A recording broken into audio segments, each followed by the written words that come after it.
is nice. Hey, how y'all doing? How y'all doing? Oh my goodness. How you doing? Oh my goodness. Hi. How you doing? This is nice. It would be better if it was cold though. You know, It's who I am. I can't help it. I swear for God. I swear for God. I can't help it. Oh, I swear for that. Does it still seem a little blurry to you? I swear for Creflo.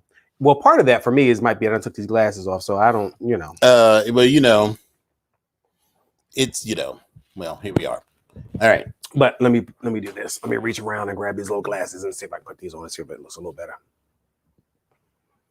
That's like high def. Yeah. Yeah. But it's cool. I don't need none of that shit. What the fuck's going on there? Norton be bullshit. They be like, hey, you want me to? No, girl, I don't want. Like, girl, I want you to do your job. I paid you to protect me from stuff. I don't need all your browse extensions. I don't need none of that stuff. None of your stuff. Thank you. But how y'all doing tonight? Hey, kittens, what's going on? Oh my God, where is everyone? Yeah, is it because we're late, or is it because we're early? Are they late? I'm trying to understand. Like, what's going on? Right. Here we are. I only see two people. What's going on? What's the problem? What's going on? So who do we have with us tonight? So far. Don't forget, if you want to comment, you need to log on to the YouTube channel. Well, this is the only place we're showing it.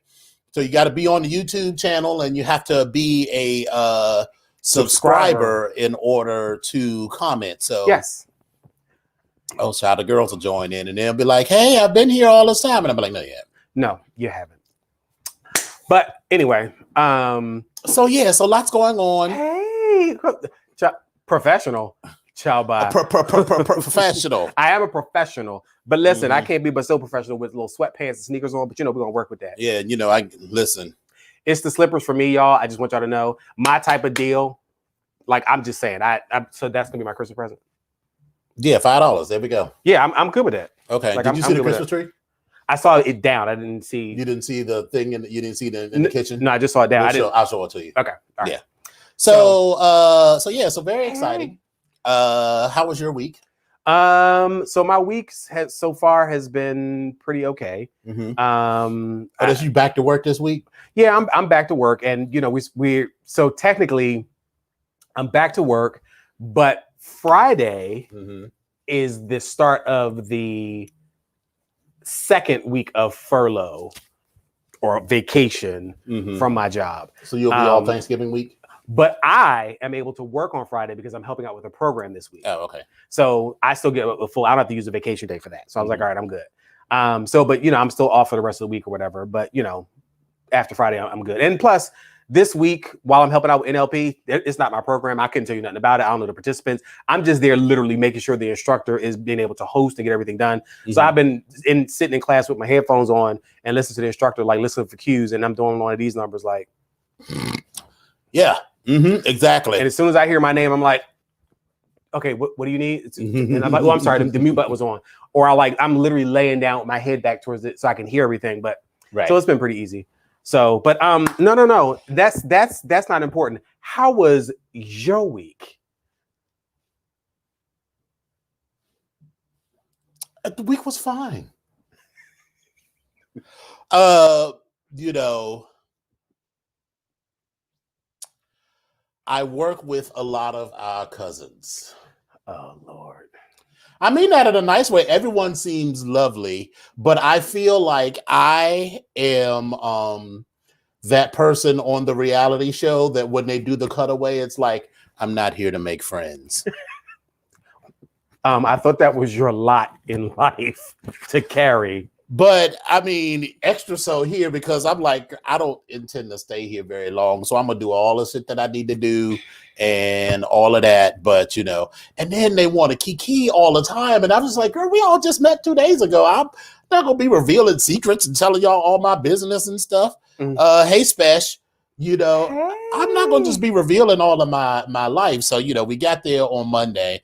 I thought we was literally just going to scoop up our laptops and come back, leave and come home. But they were waiting on some other stuff. And, so we ended up being there for like a half a day. So whatever. So now I got like 500 hours of training that I need. Jesus Christ. To not literally 500, but I was like, oh my God. It's enough to take up about 2 solid weeks worth of training. And, you know, it's all of these systems and stuff and are they training. Systems you haven't used before, or? Oh, but it's all databases. It ain't rocket science. It's not rocket science. Okay. But it's just the fact that the way the training is done, someone literally did a bunch of PowerPoint slides, and then they have, it's some animation because you got to go from slide to slide or do whatever. But it's at the bottom of it, it is a PowerPoint presentation with a computer voice narrating every word on each slide. And then there's put me to sleep. A knowledge check, which I'm fine with because the shit is going by so fast till, you know, but the knowledge check, you can, so like question 2, how do you do thus and so? And, you know, it gives you the 4 answers. Right. Well, you can just go right back through the presentation and then come back to that question and then answer. So you could be on question number 8, right? Yeah. And be like, all right, well, boom, I don't remember what that one was. So let me just go back, scroll through these slides real quick. And then for the ones you've already answered, you just go, I've answered that one, and then hit that one. So, I mean, you know, I don't even see how you could fail to complete it. Because even if because like there was one of the trainings that I didn't, right, I yawn just hearing that. Exactly. Mm-hmm. One of the trainings I didn't ace on the first go around. You know, you got to get 80% to pass. So then I took it the second time, and the questions were the exact same question in the same order. So I was like, okay, girl, the ones I already got correct, so we ain't got to worry about it. So, you know, here we are with that. Everyone really does seem nice, but it's just like I already see. There's this one guy who is always like, so I have a question. Every time he asks a question, you'd be like,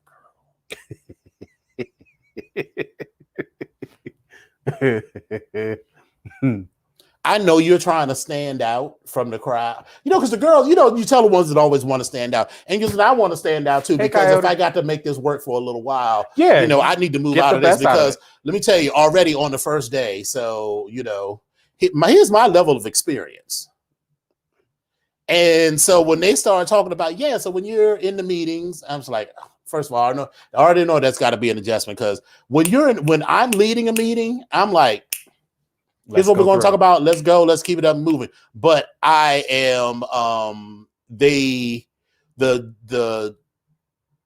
title for the company I work for is project manager, but for the company I work for, it's project assistant.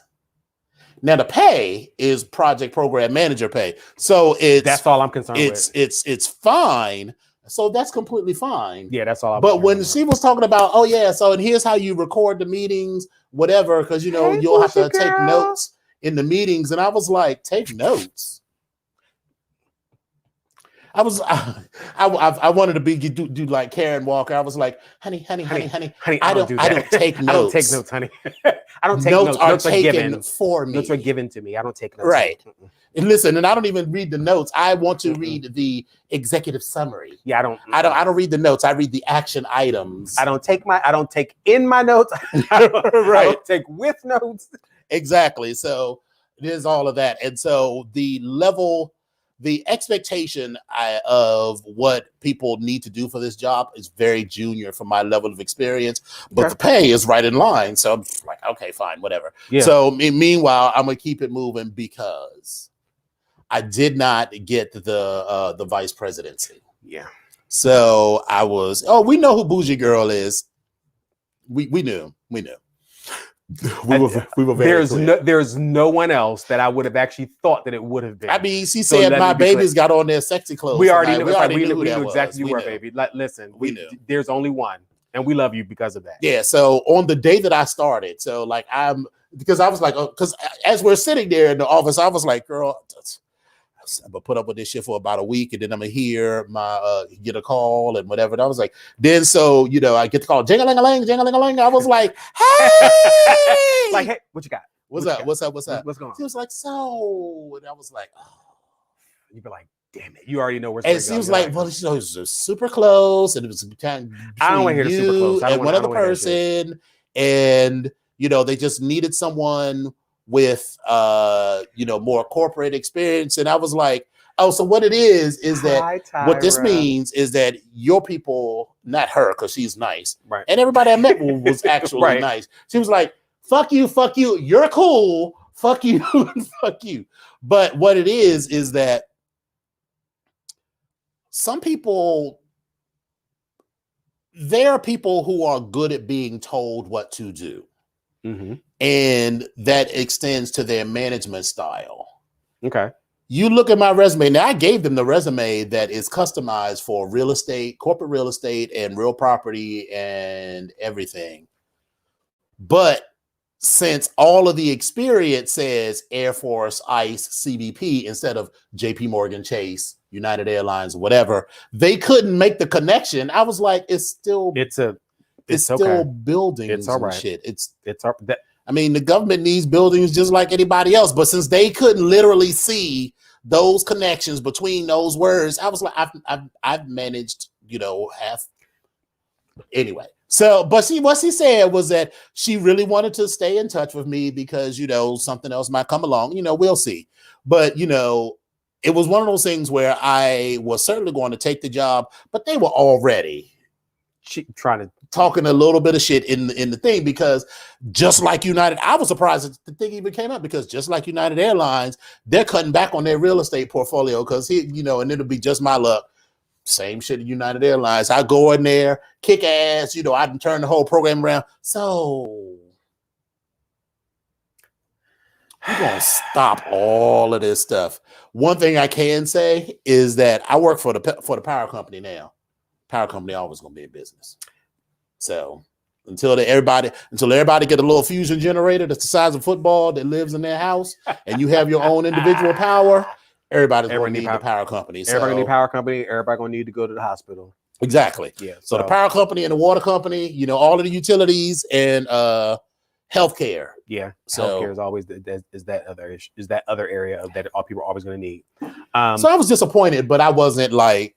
So that was broke up. Well, no, so for me, we had mentioned this earlier. Mm-hmm. I got found out about the third damn so what job happened to at the University of Redacted University. That was the third position, and this was the position that was mostly tailored to everything that I've done. It was kind of like, did they give you any feedback?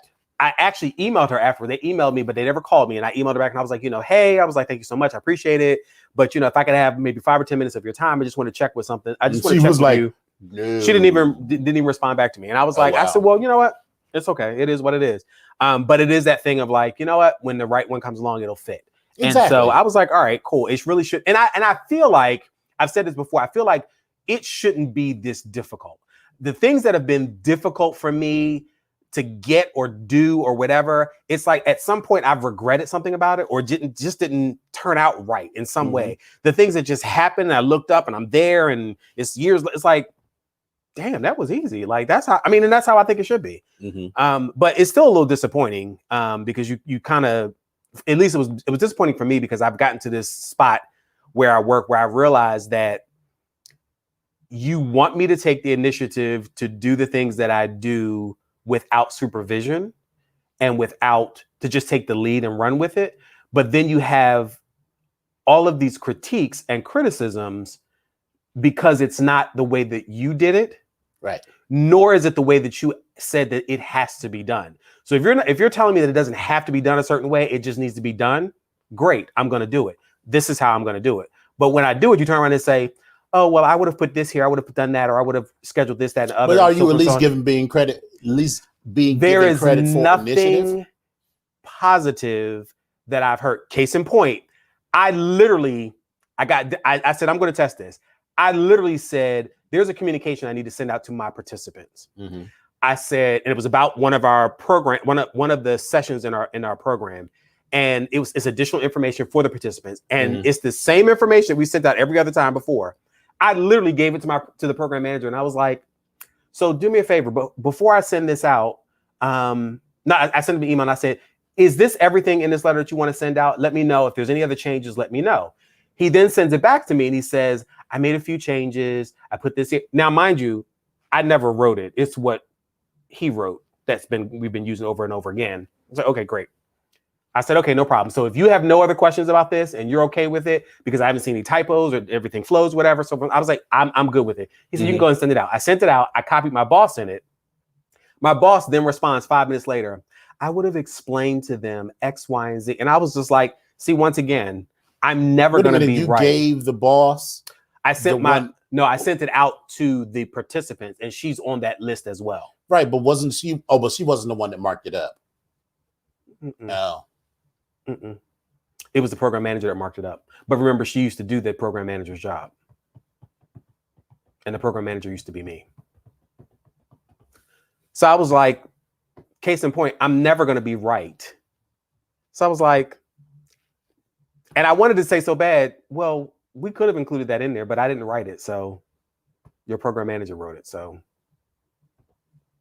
did he then jump in and say, hey, Kate, I wrote this. And so, yeah, of course. So he'd rather just you take the hit. So it wasn't even a hit for me. It was just kind of like, all right, well, whatever. I just, for me, it proved a point. I was like, so I'm never going to be right. Yeah. And it's okay. So if I'm never going to be right, all this extra initiative that you want me to take and you want me to put into stuff, I'm not going to do it because I'm going to be wrong anytime I do it. Yeah. So when it does get on my nerve and I sit back and I can say, you have something else to say, I'm like, you know what?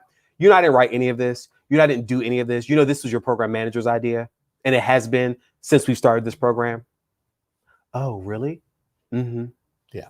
So that's my thing. But, you know, Bastards. Like I said, when the right one comes along, the right one comes along. So it will. But, you know, all is fine. Very frustrating, though. I happy to be employed, have a job. I'm able to work from home. I don't necessarily have to do a whole bunch. Mm-hmm. And so I'm blessed in that regard. So I'm good with it. I will tell you that, you know, so one of the things we discussed on Monday was like, you know, what time we were going to start. She's like, you want to start, you know, 8:30, 9 o'clock. And I was like, 9 o'clock. But we settled on. You got a 10:30? Right. We settled on 8:30. Was I'm fine. Right, Tyra. I'm not volunteering shit. So I just rolled my ass up at 8 o'clock, and then, you know, but what I can't do is do some old let me hit the snooze button because next thing I know it'll be 9:30. Well, but it is comfortable, just lovely to just, you know. How long does it take you to get to work? My office is right there. Listen, the commute downstairs was a mess. Right. Listen, there was traffic on the 405. Oh my God. It was terrible. Oh God, it was terrible. Yeah. The line at the bagel shop was just crazy. Starbucks was fucking up. They were just taking too long. Stuff wasn't together. It's like, oh God. Yeah. So they are trying to build this team camaraderie and shit. Okay. And I am the kind of person that I am not going for work purposes. I'm not going to invest in being friends with you until I know you can do a good job. Because you know what I'm saying? Because I'm just like, girl, we're here to be. When this job ends, I'm never going to see any of you hoes again. And I'm certainly not going to retire from this job. So, you know, it's not that I don't want to wait. Yes, 8:30 in the morning on God's morning with the sun. Yes. Tyra, you are out of control. Oh my God. But yeah, so you know, they want to like Friday, we're supposed to have like a group virtual lunch. So everybody's supposed to bring their lunch. We're supposed to eat lunch together. And I'm just like, it's so okay. Now I'm getting paid for a full 8 hours. We start at 8:30 and we end at 4, and we take an hour 15-minute lunch. But she approved a timesheet every day for 8 hours. So I'm gonna just let it slide. I'm just leave it all alone. Listen, the thing is, when you could do those virtual lunches like that, it's actually pretty good, especially when you have, like for me, we're doing a virtual gathering on Saturday, like in the morning where we get together, we meet, and all that type of stuff. On Saturday. This Saturday coming. Saturday? It's just a virtual meeting. I mean, not a virtual. It's we're getting together and actually supposed to be going to lunch or dinner or whatever it is. But it also depends on what's open and what we're able to do because it's 8 of us in total. So it's what we, and plus it's around Thanksgiving. We try to do something around Thanksgiving. We try to do something around Christmas. And so it's just a matter of us getting together and just kind of seeing each other. And since we haven't been in each other's presence, it was actually quite fun to do. The last time we met down at Haynes Point, we just sat around and just talked, and we were all like sitting out in this really big circle. And I mean, it was cool, but it was good to see them. I've never been that person. Like, when one of my jobs, my mentor, who was my boss, was like, "You need to come to the party," and I was like,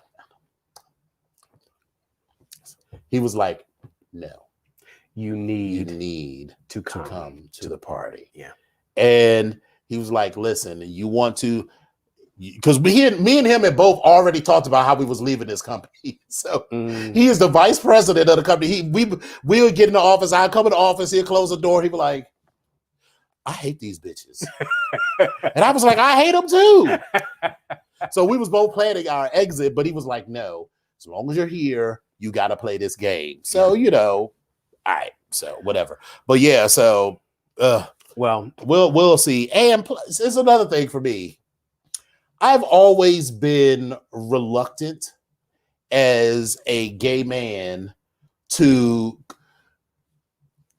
people gonna fall into a couple of categories. Yes, they do. I already know where you're going with this. It's actually, I would prefer people who are just indifferent. Right, who just because don't want, because it's not that I have a problem with women at all, because I do not. But what I don't need is a bunch of women who now all of a sudden think they got a new gay best friend. Because it's like, girl, we won't know each other like that, and we're not at all. We're never going. Like, we was talking a little bit about cooking and stuff. It was like, oh, we all gonna come over here. So like, you absolutely are not. You are never let's be clear. You're cool, not you. No, actually, none of them. None of you are getting invited to my house for any reason ever. Yeah. That's just not how this works. Yeah, no. I mean, we're not friends like so that. They're either going to fall in that indifferent category. It's like, well, what does this sexuality have to do with anything else? He's either I like him or I don't. Yeah. Or they're going to be new gay best friend. Right. Or they're going to be spiteful against the gays type of thing. Like, the gay did it. And it's like, right. And so, but that's the bitch that you really don't want to have the disagreement with at work, because you sit back and you say, I know how to solve this and wrap this right up in one nice little neat little package right now. I can nip it at the bud, but that's going to require a few F-bombs. Yeah. At a very moderate to low tone. Right. Just firmly directed and planted so that you can hear and only you can. But I've also mastered that very low, like, hey, bitch, I'm going to fuck you up at 3:30. Right. Right. We're going to meet outside. We're going to meet you outside. And I'm going to fuck you up. Yeah, right. Yes, it's about to be. Who said what? No one else heard it? Right. It never happened. I never happened. Yeah. So it's different from United Airlines, because I didn't say any of that until the dudes that I was working with started talking about they good gay friends. Like the one dude, his father was alive then, but he was very sick, and we all knew that he was going to die. Okay. But he talked about going to Fort Lauderdale, and the big boss, his name was Jim, and then the big boss, whose name is Omar, was asking him about so-and-so. And he was like, yeah, so-and-so and his partner, yeah, their wedding was a couple of weeks and we were there, and, me and the wife, and it was such a beautiful ceremony. And I was like, oh, they cool. We're going to their gay co-workers' wedding. So I was like, yeah, so, hey, it wasn't like that at all. But that was entirely different, because they brought up gayness in just like a casual thing. And so I was like, I felt comfortable. But I don't know none of these people. I literally just met these hoes 3 days ago. So I'm not trying to, We'll see. But not to switch subjects, but first of all, thank you all for tuning in tonight to the BGKH Show with Dominion and Epic. Yes. He is Dominion. I am Epic. Yes, Black, gay, kinky, human, and alcoholics. Well, I don't know about alcoholics, but at least drinkers. Cheers. Great Cheers. Friendly. That's what. Are we doing a show next week? Because next Wednesday is the Wednesday before Thanksgiving. So yes, we are. I'm fine with it. I just was, Yeah, no, yes, so see, what y'all really don't understand is that was the passive aggressive shade that this man has just thrown. It was so passive aggressive, and it was so, oh my God. But I'm gonna dash on over that.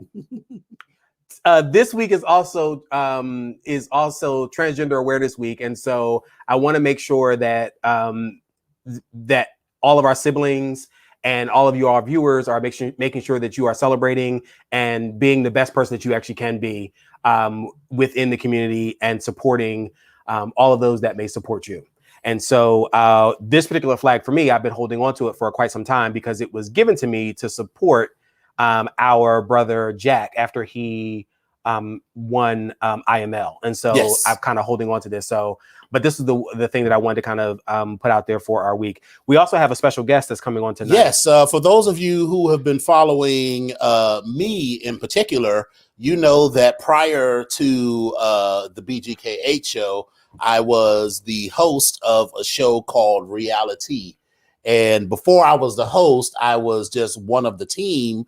And a person named Dominique Morgan was the host of the show. Mm-hmm. Well, she is here now, and so to help us celebrate Transgender Awareness Week, and also to talk about her career as an advocate for trans people and people involved in the prison system, and to talk about her advocacy work and, you know, her new album.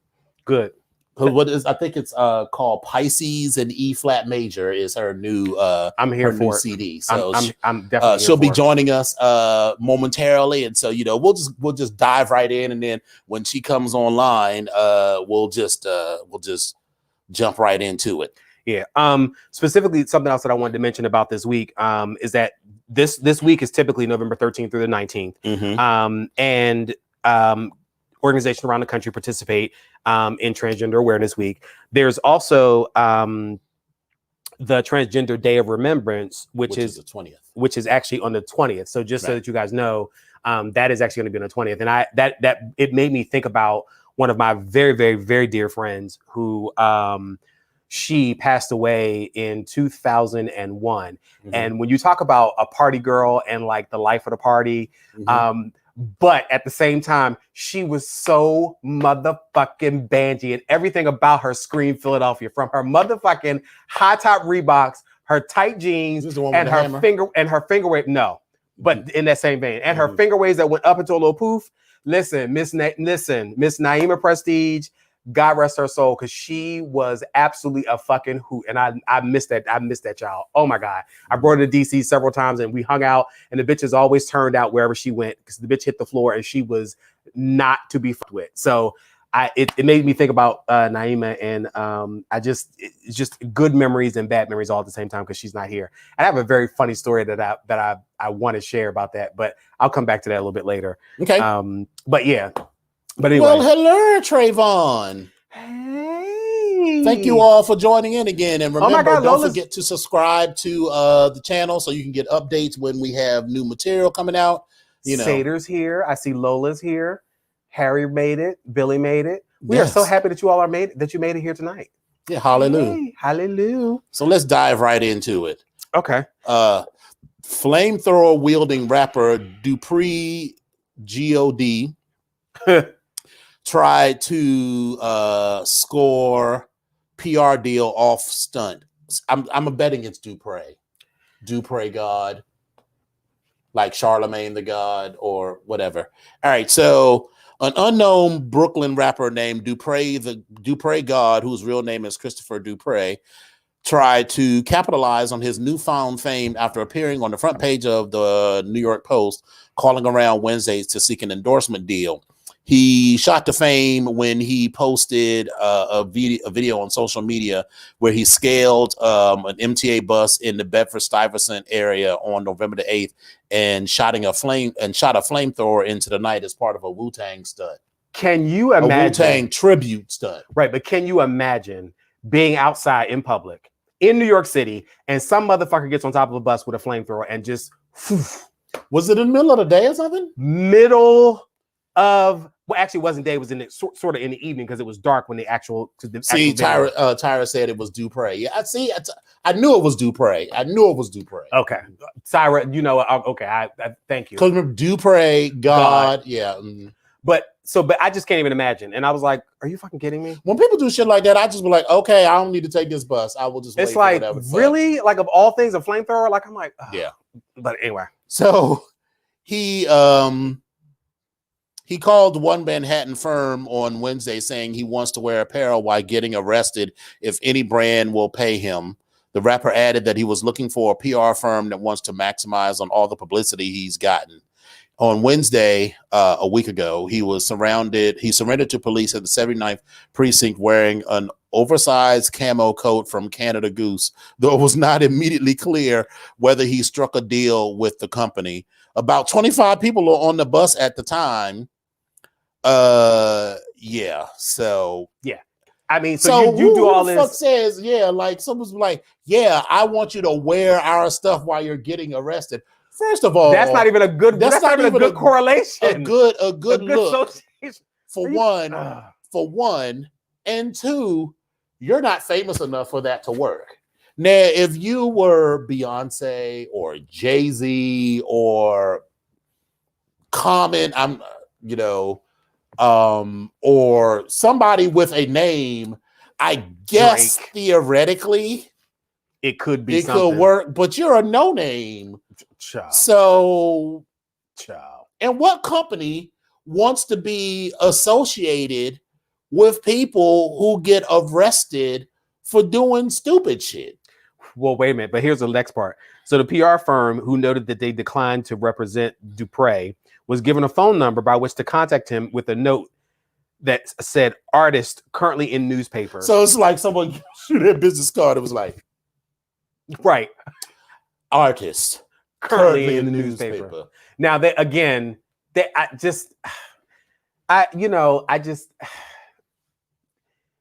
Nakers. He has hands down. He was a nominee for Stunt Queen of the Week. Yeah, definitely. And I don't even know. The more that I thought, the more that we thought about this, or the more that I thought about this, Donald. We always know that he has a permanent place on the Stunt Queen of the Week list. Let's be clear about that. Donald Trump, yes. So he is a but what's his latest stunt? Okay. So listen, here's literally his latest endeavor. So he has set up a retirement GoFundMe. Mm-hmm. Well, not exactly, but he doesn't call it retirement GoFundMe, but he calls it his election defense fund. Now, here's the problem. Okay, so those donating may believe that the money will be used towards challenging the election result, but may have missed that their contributions are earmarked for paying off Trump's re-election debts. It seems to be the latest episode in the Trump team's comedy of errors that we already know that's just ridiculous because the players are changing. He's firing people all the time. Okay, so as he continues to refuse to acknowledge that the election result was baselessly, he continues to refuse to acknowledge that the election result, period, he is claiming that I done already got tipsy already. Like it just. All right. So here's the thing. People who are donating to his campaign are believing that they are supporting his efforts to have recounts in various and sundry locations. Part of his re-election fund. When you read the fine print, it says that 60% of your donation is going to retire existing campaign debt. Now, remember, this is a person who is allegedly a billionaire. Allegedly. Now, let's just be clear. Just because you have money doesn't mean the expectation should be that you should spend it all on your political campaign. However, so it's 50%, but go ahead. It was 60% last week when I read it. It may have changed. Yeah.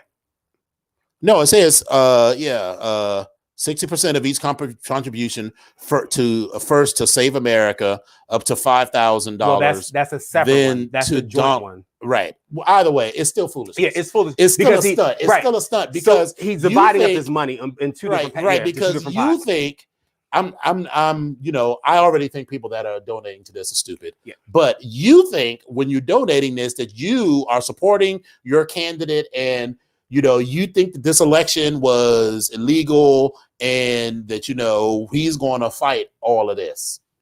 That's not what's happening. This money is to go to pay off these debts. And let's talk about where these debts came from. Yes. One of the reasons Donald Trump lost, besides all of the obvious reasons, is that he didn't spend his money well. If you live in the DC area, you were bombarded by ads. Tyra, shut the hell up. I cannot with you, Tyra. You saw, if you live in the DC metro area, you saw a ton of Donald Trump ads that were targeted and specifically so that Donald Trump could see them on TV on the local news. So there weren't ads in Michigan for the Donald Trump campaign talking about Michigan issues. There weren't Georgia ads on Georgia issues. Most of their money was spent in the DC metro area specifically so that Donald Trump could see himself on TV. So that's part of why, is because he didn't get his narcissism. He didn't get his message out there. So that's where a significant portion of this debt comes from. Because, after the election, win or lose, I always like to read the 10,000 word breakdown of, particularly of the losers campaign. So like I read the one about Hillary 4 years ago, and I read this one about Donald Trump. And it's just like, wow, girl. So you just basically paid all this money to sit there and watch, ads on, because even on like cable networks, you're seeing local ads. Yeah. Those ads aren't all national ads. So yeah. Well, so anyway, fuck him and fuck all of their dumbasses. Yeah. Yeah. So fuck him. All right. So while we're on y'all stupid ass president, so Donald Trump's transition of power delay threatens national security and public safety.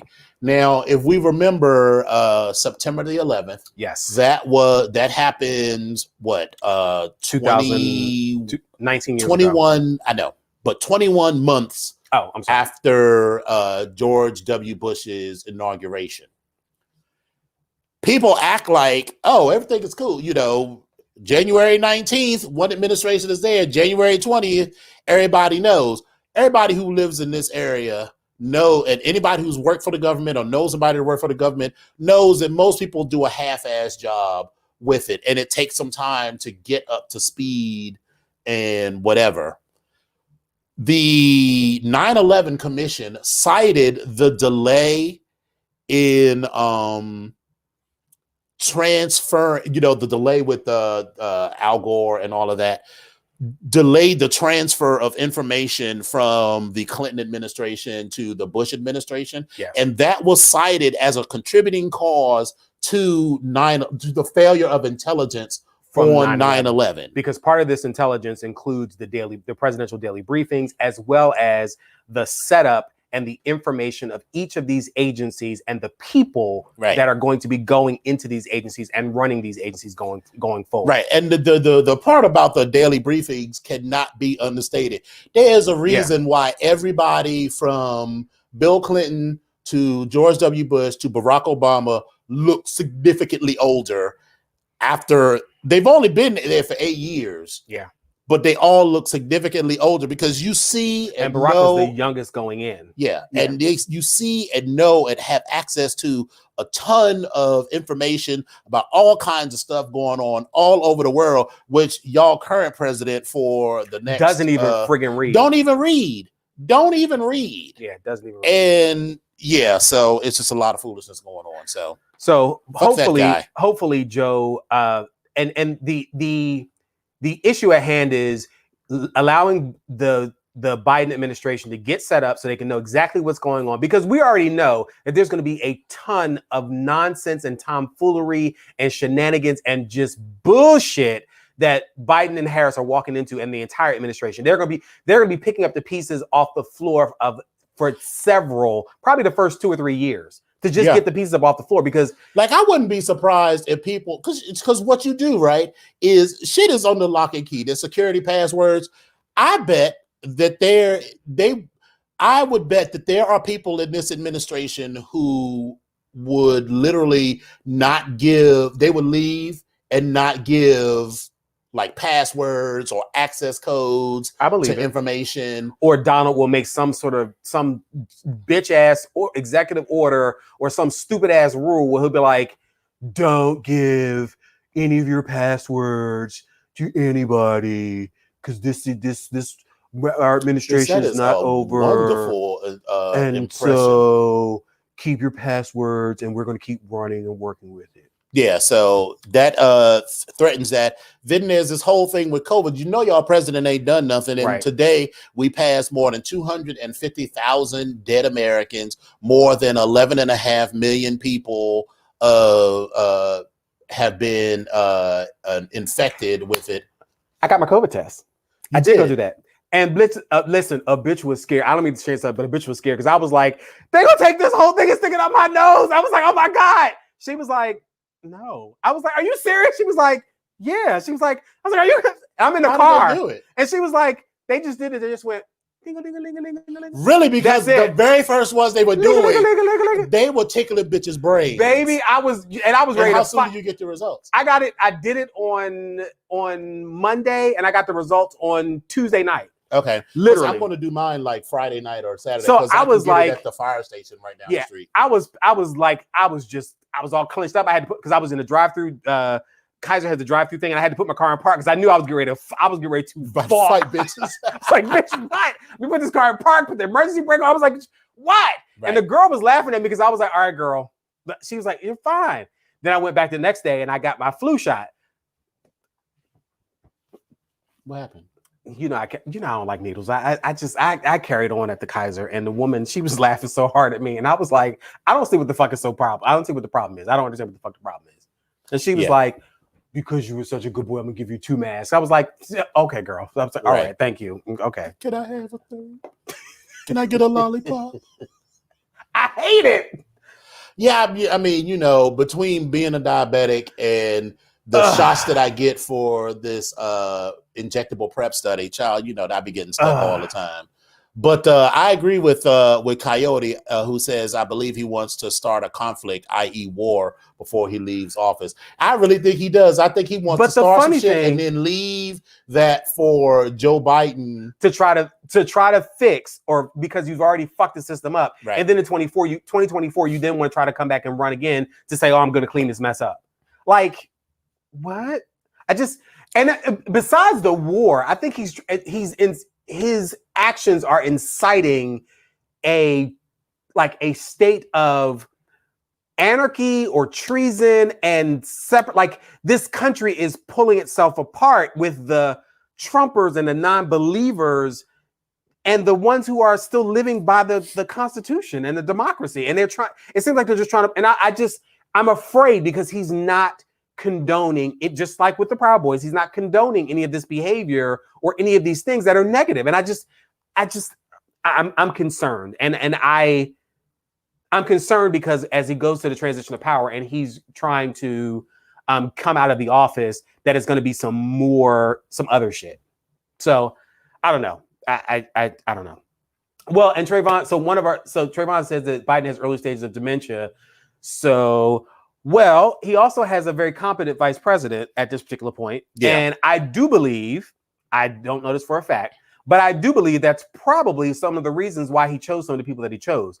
I think he's using himself to set up the vice president to then make more history, because at 78, which is how old he will be when he takes office, he's going to be the oldest president coming into the office. Right. And quite frankly, I don't think he's going to last more than one term. At 82, I don't think he's going to be presidential material. We'll see. I hope that he is, but you know, the girls love to hold on forever. So I don't know. But anyway, I'm sorry, and I cut you off in the middle of. No, you're fine. But yeah. So where were we? Oh, yeah. All of the foolishness that's going on with y'all's president, and all of these changes that he's made, at the Department of Defense. And then yesterday he Dominique is going to join us momentarily. He said the Wi-Fi went out at the Airbnb that he's staying at because she travels. She's a rich white black woman. Listen, I get it. So he is he fired the head of CISA, which is the Cyber Information Security Administration. Yeah. Because dude had the nerve to say that this was the most secure election in American history. Yes. So here we go with that bullshit. And so, well, listen, he can figure that out. But here's some good funny news for the holiday and a feel good piece. So I know you all remember the Fresh Prince of Bel-Air. Yeah. So just so you know, November 19th, HBO Max is going to be airing a Fresh Prince of Bel-Air reunion, and everyone is going to be there. It's going to have Will Smith, Tatiana Ali, Karen Parsons, Joseph Marcel, Daphne Maxwell Reid, Alfonso Rivera, as well as DJ Jazzy Jeff. And they also have the original Aunt Viv, Janet Hubert, and he's going to sit down with her for a one-on-one. Now, I don't know if you all know, but the father, I cannot remember his that guy. Yes. The father actually passed. And so he's not going to be there. James Avery. James Avery. Mm-hmm. So he passed, so he's not going to be there. So I'm sure they're going to probably do something in tribute to him, but I'm interested to see how this is going to work. And if she is actually going to show up with the rest of the cast and maybe have a moment with the rest of them. I saw a picture with Will Smith in the middle, Daphne Maxwell Reid and one side, Janet Hubert on the other. So they took the picture, but I don't know if they're all going to be together. Here's my thing. Here's what the lesson that I want people to learn. You never know when shit comes back. Because let me tell you, the kind of shit listen, we all thought it was cute, right? But the kind of shit that Janet Hubert said about Jada Pinkett Smith and Will Smith, that's some shit that I don't forgive. I'd have been like, bitch, I never need to speak to you ever again in life. Plus, I'm rich. Yeah. So there's nothing that you can do or say that needs to be done or said. You know what I'm saying? Because it was unnecessary. I mean, listen. She could be entirely right. She very well could be. She could be. Will Smith might have just been the most awful name. To his credit or whatever, he has admitted that he was young. He was he's like, bitch, this is my show. I'm the title. He was like 21, 22, so he might have been an asshole. But you're also a grown ass woman. You were a grown ass woman at that time, so you could have treated him like a child and just let the shit go. Also, if you want to continue to work in the industry, sometimes you can't listen. Yeah. It's not just even that industry. In the industry that you're in, you and I are in my industry, if I knew that a bitch had been talking shit, it was known as a person who talked shit about people that they used to work with, it's hard for them to get a job. Yep. So, girl, to people that watch the show and listen, just, if you don't want to work there no more, don't work there no more. And it's funny because you haven't seen Janet Hubert in much of anything since The Fresh Prince. And I'm sure she's done a little bit of something. I'm sure she has been. But she ain't been. But just as of recent, I've seen her in like a couple of Christmas specials. And I've seen her lately looking, I was like, okay, bitch, you look refreshed because you've had a 27, 30-year break of not doing anything. She looks great for, 30 years. But it's like, okay, girl, where you been? Where you been all this time? Because you, like everybody else in that show, has gone on to do other things or have opted out to do other things, or at least you've seen them at some particular point in time. They made the choice. They made it right. They made because Karen Parsons, I think, I think she was that person. Hillary, she kind of chose not to do stuff. Yeah. Tatiana Ali, she did the music afterwards. Mm-hmm. Alfonso Rivera was doing like everything musical and everything. Even what's his face showed up in a couple other movies. As a matter of fact, he showed up in Ratchet. Well, that was just recent, but The Butler. Well. Come on, give us the hair flip. Listen, salutation. This angle ain't hitting. The Wi-Fi is only working in this room. I've already told the viewers that you live in your rich white black woman fantasy, and you had to get your hotel suite together. Because listen, you don't you don't sleep in or with your clothes. No, ma'am. No, ma'am. Yeah, I'm in Memphis working this week, and but thank y'all for having me. I apologize for tardiness. But oh no, child, it's no problem at all. So, listeners, as I was saying before, before there was the BGKH show, there was Reali-TEA, and here is our good Brista, Dominique Morgan, who is an activist, an entertainer. What's the new album? Pisces and E flat major. Yes, and she does everything, and I have been so proud to follow her journey over these past couple of years. And so introduce yourself to the children. Well, wait a minute. Before you go any further, oh, sorry, this is epic. This is epic. Dominique, baby, it's nice to finally talk to you. But here's the thing that I'm going to say, and thank you for giving us your pronouns of she and her. But listen, I'm going to add another one on there, bitch. Because I was looking at your Facebook page and I saw that cranberry pump that you put on that. Listen. But when I tell you that I only put it on right before I went up on the stage to give out the award, and they came right off, beloved. While you was on that stage in that shoe, my God, that pump gave me everything that I needed. So I just wanted to take the time. Bitch. That's it. I'm done. I receive it. I receive it. Was that photo shoot out in the woods, out in the desert? No, this was yes. The like a lot of the promo pictures for the album, it's actually in the sand dunes in Nebraska. So a lot of people don't recognize that it's so many different earth textures in Nebraska because of the sand here and and white people, colonizers coming in, honey. Good and and so really about 20 minutes outside of Omaha, Nebraska, where I'm from, there are sand dunes. And so Joshua Fu is an amazing photographer. He put me out there, honey, and had me strapped up, but it came out great, I think. So let's this is our first big interview. So we're gonna do our best to give you Oprah. Dominican, don't do that. Sally, Jesse, Raphael. Wait a minute. Let me get my glasses. Let me get my glasses. So, who is Dominique?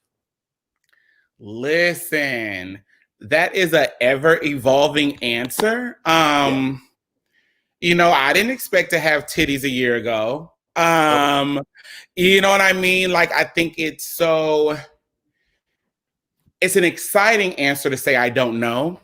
Yeah. And to say it not from a space of like, I was talking to a friend and they were like, everybody's a mess. I wish people would talk about it more.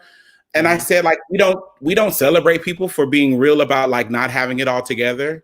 But in this sense, I'm kind of proud of it because I really am exploring like every facet of who I am, from foods that I never thought I liked to clothes, to hair, to people, to reimagining who I can be. I think the one thing that's consistent is that I'm authentic. No matter what version of me you get, it's going to be the realest version of me at that time. And so if you can't plan on anything else, you can plan for authenticity. So I know, because I met you in 2013, and you were, as far as I knew, you identified as a man. But because we don't often have these kinds of conversations, was this something that was always in the back of your mind that you were going to transition, or was that part of the evolution, over the past, 5-7 years? And I don't mean to be offensive. And if there's a question you don't want to answer, girl, you can just tell me to say. Child, y'all know. Well, Dominique, you know me. Right. God, please.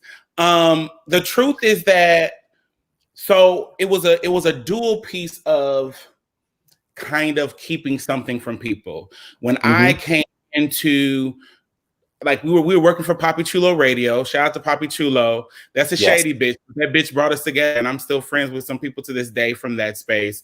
Let's just pause right there. He said some people. You caught it right. You caught it. I caught it. Oh, it's some bitches still blocked, but there we go. You know, that's what it gives. But there was two things there. I was not talking about my incarceration at all whatsoever. Sure. At all. And so inherently that led me not to think about or talk about my gender, because during my incarceration from the age of 18 to 27, I navigated the adult system using she and her pronouns, living as a woman, you know, hair down my back, and really being empowered by my womanhood, not having words like transgender and all of these things that are so beneficial to us now to really be able to classify and explain who we are in like the social ecosystem. But I was just me. And when I came home from prison, February 16th of 2009, I looked around and I didn't see any indication that how I was holding space was something that would allow me to have any modicum of success. And mind you, at that time, I had an associate's degree in culinary management that I left prison with. I was 27 years old. About 6 months later, my mother passed away. And so I adopted my youngest sister. I had a 12-year-old, and I'm like, I just want to run kitchens. I want to be able to get a running car and maybe one day like have a vacation like that. Those were my major goals. And even in that smallness of a dream, I didn't see how myself presenting the way I was presenting it would be possible. So I shaved my head. I allowed the hair to grow on my face. And I would say that presented as in a reflective space, I would say presenting as male and not really ever being challenged about my gender, or it even being an option for me, because I was so hungry for success. And that's what makes me really talk a lot about privilege and access, is that then once you get out and you recognize you've accumulated enough power to where no matter what you do, can't nobody fuck with you. Right. And you have those revelations. And I'm not mad about it. I'm not mad about that. That's what it kind of took for me to be able to walk into my full self. I'm mad that more people that everyone doesn't have access to that. I'm mad that so many people have to not be able to tap into their full self. So I feel like, again, that space of authenticity, I feel like my heart was the same and like me, but I don't feel like as much of me that could have shown up was showing up because of those barriers. Really? Because so really you are returning to yourself. Yes. In a lot of ways, because I really did not know that. And so I would imagine that people who were friends with you when you were incarcerated and then they saw you when you got out, they was like, who was this bitch? For real. I would run from them, honey. I would run. And especially the men, you pretending to be a boy now? You know what I mean? And I would, you know how somebody will say something in a space where you like, child, I mean, you'd given me a whole lot, but you kind of laugh it off or wave it off. But it would very much, I'd be coming off a stage. I'd be the only, R&B singer at a rap show, and some old Trey be like, oh, what's that you got on your face? You know what I mean? Like that type of vibe. Mind you, also, I want to put out there that your presentation has nothing to do with your gender identity. So I don't want you to take that. But in my space, when people were seeing me post incarceration, it was such a shock merely because of how they had, watched me and who they knew me to be for nearly a decade. From COs, everyone saw me as female. And I spent 11 years trying to challenge them to see otherwise. Praise God, I wasn't ugly presenting as a boy. Ashe, won't he do it? But it really, I never really, I have never felt as complete as I feel now, and I have never felt as free as I feel now. Dominique, you said something, you said something just now, and it made me think of people that I'm close to and even my own experiences. And I'm like, as soon as you said it, I almost I felt myself welling up. 18 to 2, that is 9 years of your life. Like, and leaving one life, that's a large chunk of your life. And then coming out, and now, like, how was that for you? Like coming back into or leaving the world of incarceration and being incarcerated to coming back into the outside world. And I asked that only because I have a very close friend who did the same exact thing. And you know, he struggled so much. And I remember having these conversations with him, and like now I'm getting emotional because I'm thinking about it. It's just, but how did you deal with that? How did you adjust? Honestly, if I hadn't found an amazing therapist, maybe about 3 years post incarceration, I don't believe that I would have been able to navigate it the way I did, because there was so much nuance in my incarceration, right? Like experiencing sexual harm from correctional officers, coming back to the community, and you don't want to say like, I miss prison. And when you say it, you're not saying I miss being incarcerated. You're saying all my friends are in there. You know, you're saying that it's kind of like when people graduate from college and like the perception is you should be so happy to be out, and they're like, damn, I kind of wish I could kind of go back to that routine. I knew what it was. I knew what it took to be successful in that space. I knew what my stature was in that community, so on and so forth, right? And I also feel like I was a sickening bitch in prison, honey, with just a razor, honey. You know what I mean? And so even in those moments when I thought about when kind of the loss of my gender access would hit me, I really had convinced myself that there was no way that I could bring that woman back. You know, not only just the separation, but you know, the difference between being 19 and about to be 39, you know, the body looks different, the skin looks different, girl, and, you know, so on and so forth. And so it was just like my therapist helped me reconcile the good and the bad. And the beautiful product was that everything became neither. Everything was really a yes and, you know, every day in my job at Black and Pink, I'll use something from being a Georgetown graduate, and I'll use something that I learned on the prison yard, trying to trick somebody into thinking that I had five books in spades when I really only had 2, right? And so when you're able to have the privilege to see every part of your life as valuable, it doesn't feel like that quicksand that so many people who've experienced incarceration do. I'm an anomaly. I know that. I think that's why I push so hard at Black and Pink. So folks like your friend, when they're just like, you feel broken, you feel like you got this scarlet letter. We don't want to talk about in the queer community how incarcerated people are shunned. We don't want to talk about in the Black community the enormous amount of us who are incarcerated, but how many Black folks you know that are that really engage in like embracing and support of formerly incarcerated people they've been directly connected to. And so you feel alone. And oftentimes when somebody recidivates and I'll ask them, you know, what was navigating, they just know how it works in there. And going to what you know is sometimes easier than facing what is unknown, but looks amazing to you and I. So I've said this several times. So I grew up in Philadelphia, and my family, I love them to death. But they present sometimes as the Huxtables, but knowing damn well they ain't. So all the little tricks and things that I've learned, and when you start talking about a razor blade, there's some things I learned about razor blades from my grandmother, from my mother, from my cousin, and just so I'm laughing because I always say everything that I've learned in my life is valuable.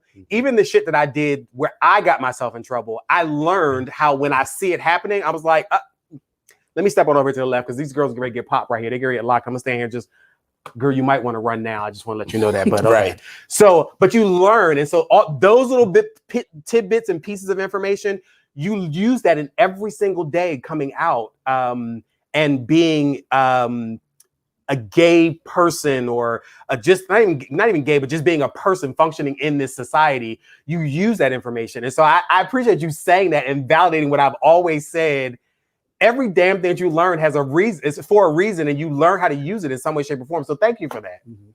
Can you tell us, this is a good transition to Black and Pink, Yes. because, again, for listeners, if y'all don't, viewers, if you don't know, Dominique does everything, and she does it so fucking well. She took Black and Pink from your budget was what, 250 to now you are several $1 million. And I mean, yes, no one woman builds the empire, but you are in charge of that empire, and you've made it happen. So tell us about Black and Pink. So first of all, the thing I love about Dominion is that Dominion is never going to tell you anything that's not 1,000% real. So if you receive a compliment from Dominion, honey, sit in that, because it's a blessing, because it's authentic. And that's not something you can get a lot in this world. But Black and Pink, many people think I founded Black and Pink. I didn't. Black and Pink is 15 years old. Black and Pink was founded in 2005 by an incredible man named Jason Leiden. And Black and Pink was in Boston for 13 years. I was working for a hospital doing comprehensive sex education, really loving my job, and kind of in that space where, it was one of those jobs where if you sit still, you'll be able to retire from there. As long as you don't mess up too much, you're going to be all right. And as someone who, even at making $42,000 a year at the hospital, I was making more money than I had ever imagined. I hadn't been trained in a healthy breakup. And so I didn't know how you leave a job to go to another job, not because the job did you wrong, but because there's a new opportunity. I was not trained, and it was not shared with me how incredible, powerful it can be to dream new dreams. That action had been laced in fear for me. My parents taught me that. The world taught me that, right? If you dream too big, it's gonna fail. And so when I was offered the job at Black and Pink in the summer of 2017, I turned it down. Dominion may remember I was dating someone that lived in Baltimore, and it was really incredible because it was this, it was this white man. Since I've decolonized all of me, but it was this white man that was saying, you don't ever talk about race. You don't ever talk about all of these things. And so I was in a moment when I was going to move to Baltimore. Actually, I think Dominion and I had lunch at this restaurant in downtown Baltimore. Yes. And I was thinking about moving to Dominion. Was like, girl, don't come here unless that's really what you want. And I remember I left that conversation thinking, this isn't really what I want. And so I took a board position with Black and Pink. If y'all join the board of directors, read the bylaws, beloveds, because it said if there's no executive director, the president becomes the executive director. So about 4 months after I thought I had left this job, I was the interim director for about 30 days. And then January 22nd of 2018, I became the ED. Black and Pink is the largest prison abolitionist organization in the world, centering the needs of LGBTQ plus people and people who identify as living with HIV and AIDS. And under my leadership, we really look at a holistic approach to incarceration.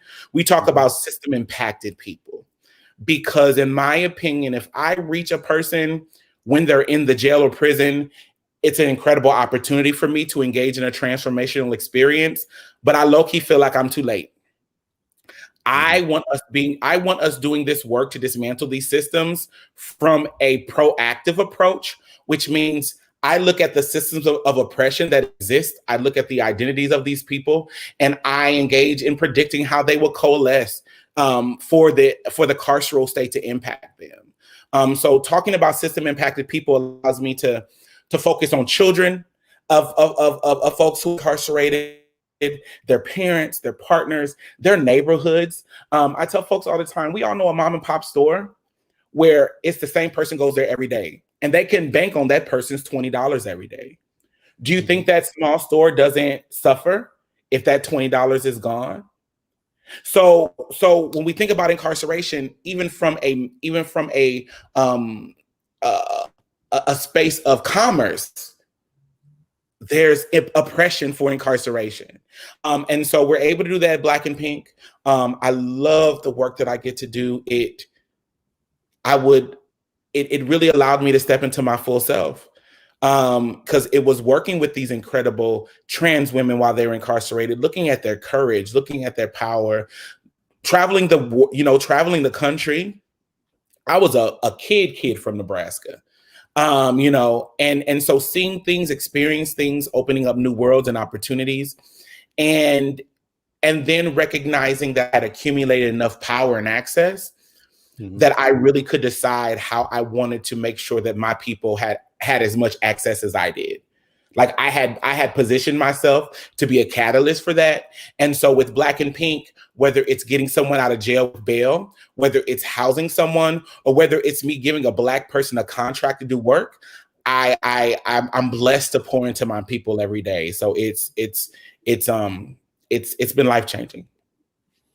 Excellent. Yeah, because I see the work that you do on Facebook, and she'll just reach out to someone, there'll be a young trans woman who just got out of prison and needs a place to stay for the night, and Black and Pink will step into that gap where you think, without Dominique and without an organization like Black and Pink, what would happen to that woman? Yeah. Or what would happen to that young gay boy who was doing sex work for survival? What would happen without an organization, not just Black and Pink, but organizations like that? But, thank you so much for doing that, because you really are an unsung hero in the community, but we are going to sing your praises. Absolutely. Thank you. And then now there's another transition. One of the things that I knew about Dominique was that she sang, and this is your third studio album? You know what? I'm kind of getting to the point where I'm calling it my first studio album. Okay. Because I don't know. It just feels like I was able to do it in a way that I've never done it before. And my other music, I love it. I wrote and sang the theme song for our radio show. For Reali-TEA back in the day. I wrote it and recorded it. But this album feels like, you ever just make, Dominion, you're a cook. You ever just make a meal where you just know, baby, there ain't nothing else I could do to make this more sickening. And it feels like it's the most sickening thing you've ever done. That's what this album feels like. So it's a double disc. The first part will drop in December. The second album with remixes of all the songs will drop in March for my birthday. And it's just exciting to do music and be very free doing music. Like, I'm a songwriter first, a singer second. And it's another space where I've been writing songs since I was 7. And I feel like I've always put my whole self in my music. How can I do that when I hadn't tapped into my whole self? So to do music now and to record and perform, everything feels very, very brand new, but not in a way that feels like I'm not prepared. In a way that feels, a sunset where you're just like, honey, let me look at this, let me sit in it, is how I feel. Excellent. What does the title mean to you? Pisces and E flat major. So I'm a huge believer in astrology. I know some people think it's shenanigans, but I'm a Pisces through and through. There is so much about my Pisces spirit that has guided me in a lot of my poor choices, right? I think calling this album Pisces and E flat major allowed me to take more accountability. I'm good for writing a song about how a man did me wrong. I've never talked about how my trauma positioned me to choose those men. Or I've never talked about how can I date fuckboys for 20 years and not pick up fuckboy tendencies. Really just look at all of me and feel comfortable. It was a part of that. And also one of my favorite songs that I've written is a song called Don't You Remember? And I called my producer one day and I'm like, what song is this key? And it's in E flat major. And so that was the start. About 3 months ago, we talked about renaming the album Journey to Me, kind of going back to what you were saying, like, how'd you get? But we went back to the Pisces spirit because it had come together so well. Okay. Cool. And so they will be available in December. What's the release date?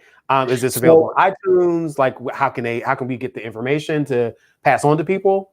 Well, all my music is on all platforms right now. So iTunes, Spotify, and I also have my distributors put my music on YouTube, because I know everybody can't, pay for subscriptions. It also is really dope because in most prisons, they have a database where folks have to download the MP3s. So some of the most beautiful moments is when folks from the inside write me and tell me that they've downloaded my music or they've listened to it. So December 1st, the single Soulmates. And I love 90s R&B. So all of the singles will be in that format of, you'll get the album version, you'll get the remix, you'll get the acapella, and you'll get the instrumental. So the maxi single Soulmates drops December 1st, and then the album will drop December 18th, just in time for Christmas, baby. And yeah. Okay, all right. I'm intrigued, and I want to hear more. And so I'm sure some of our listeners want to hear more as well. So listen, 90s R&B, I'm here for it. Like, listen, 70s kid, 90s time in college. Like, I'm here for a big. Exactly. My God. Strictly for the right. Yes. So what's next for Dominique Morgan? We've got, what's it? Oh, are you going to be an EGOT? So your Emmy, your Grammy, your Oscar, and your Tony. I do love acting, and so just to be clear, that is being shopped to me right now. Just to be clear, we are available in case you need any background, any background. Come on. 5, 6, 7, 8. There we go. Listen, we are available. I'm just saying, we're available. You know what? I'm gonna have my assistant reach out, see if because y'all fee might be a little bit too much for my budget. I know we are coin. We are pretty cheap, as long as you have some good, Right, as long as there is liquor and bacon, I think we can make something happen. As long as the craft table is cute, then we should be good. Oh, it's always gonna be snacks. Yes. But I just want to explore. I want to look at artistry deeper. Next year, my book is coming out. That really talks about not just my incarceration, but just a lot of the things people ask me about. And so with that, there's an EP that we've started recording that are songs, only the songs I wrote in prison. And we recorded it in Chicago with incredible orchestra in Chicago. So it'll be really a classical sound with these songs from like some of the darkest times of my life, but giving that music to folks with my book and my story next year. And dreaming, like that's what, if I haven't learned anything, is that if you don't actively think about what your dream is, the universe is going to do it for you. And sometimes it might hit the way you wanted to hit, and sometimes it might not.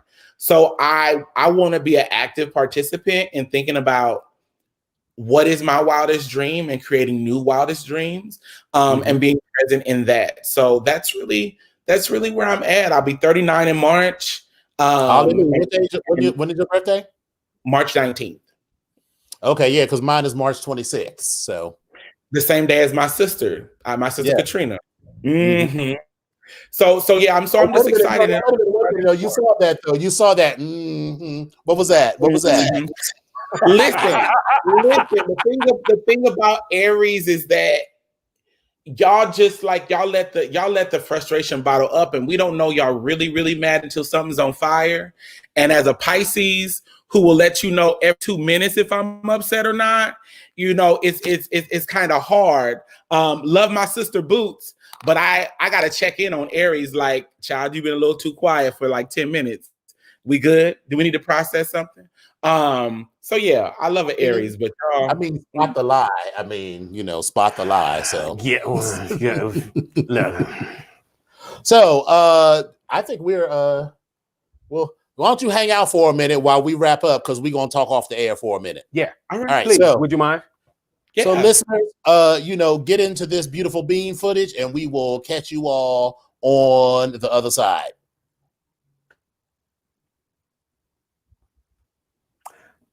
I like Dominique. Yeah.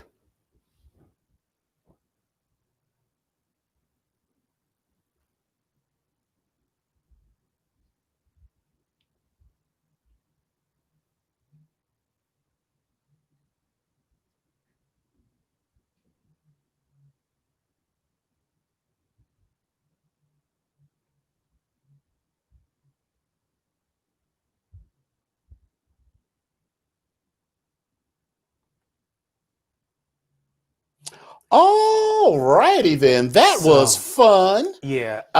Thank you so much, Dominique, for taking time out of your busy rich white woman schedule to come and hang with us. And I really feel like the listeners and the viewers got a word, a whole ass word about being their authentic self. I mean, I didn't know that.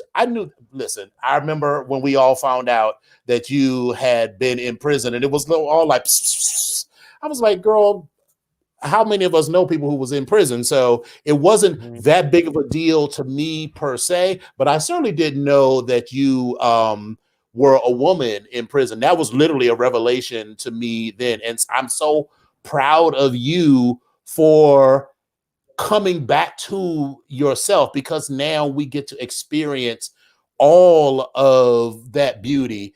I mean, the photos that you've taken have been absolutely sickening. Your music is sickening. You are saving the lives of people who 30 years from now will be able to say that Dominique Morgan saved my fucking life. And there are not a lot of people who can say that. So thank you for everything that you do, and thank you for taking the time to be here.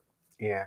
Listen, I appreciate you for just being everything that is Dominique. Like, I was sitting there saying to myself, she's just shooting straight from the hip. I'm here for this. Exactly. I am here for this. I love this. Exactly. So thank you. And one of our listeners was saying, great to get to know you. So I'm expressing that same sentiment. It is so great to get to know you, Dominique. And I'm wishing you nothing but the best.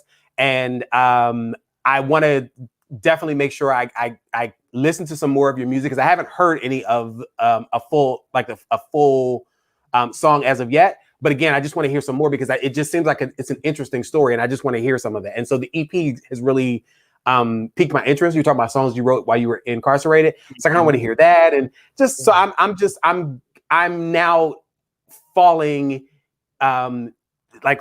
into the Dominique mystique. Yeah, the Dominique mystique. And I kind of want to know a little bit more. So thank you for that. And to all of our listeners and those that are tuning in, listen, we always say this every single week. We appreciate you guys for spending time with us. We are in this COVID, in this pandemic, and we appreciate you guys spending time with us, because you could be doing so many other things. We definitely want to make sure that while you guys are out there, that you are safe, and you keep your family safe, and just be very careful while you're out there. So other than that, again, we really, really, really appreciate you all for listening with us tonight and joining the show. We definitely appreciate you all. Make sure you subscribe. Make sure you look for Dominique's information on YouTube. So how can the viewers get in contact with you if they want to hear your music or just talk to you or whatever? All of my socials have been updated. So it's the Dominique Morgan, Instagram, Facebook. You can find me on Twitter at the Dominique M. My YouTube is under Dominique Morgan. All of my music on all platforms is under Dominique Morgan. And that's where you can find me. Also, this is Transgender Awareness Week. I just want to say thank y'all for having me for that. I see the trans flag, and that's a beautiful moment. And I just want to give y'all all a call to action, that there is somebody around you that's trying to figure out how to get to their best self. And if you look at me and you like how I show up, or you're appreciative of it, I promise, if you create that space for those people, they'll find their piece of whatever I've been able to find. So please create safe spaces for trans and gender nonconforming folks, especially young folks, especially young Black trans and GNC folks, because they need it, and it can be transformational. So thank y'all for having me here at this time. Excellent. Excellent. And with that, I guess we will say thank y'all for coming out. God bless you and good night. Mwah. Don't go nowhere, Dominique. Okay.